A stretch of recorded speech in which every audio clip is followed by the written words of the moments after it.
Hi everyone, here we've got Samsung Galaxy XCover 5 and let me share with you how to enable Google Backup on this device.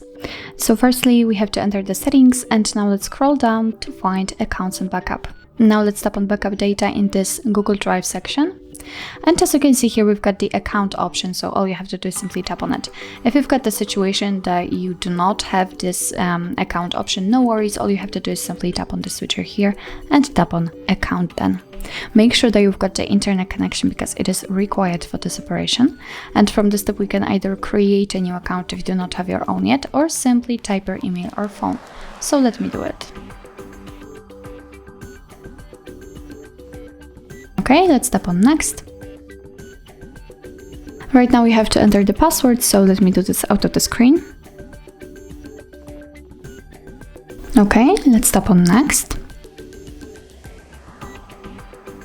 Here we've got Google Terms of Service and Privacy Policy, so of course you can read it, just tap on it, and here you've got all the info.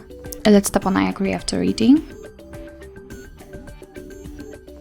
Here we've got the backup and storage info, so simply tap on accept because we will have the information right here also that the backup includes apps and apps data, call history, contacts, device settings and text messages. So just tap on OK, and as you can see, our newly added or created Google account immediately appears right here, so it means that from now on all the content will be stored on the Google Drive.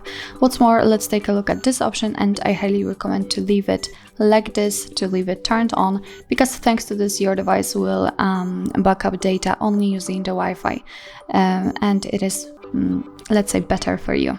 So actually this is it. This is how to enable Google Backup in your Samsung Galaxy XCover 5. Thank you so much for watching. I hope that this video was helpful, and if it was, please hit the subscribe button and leave the thumbs up.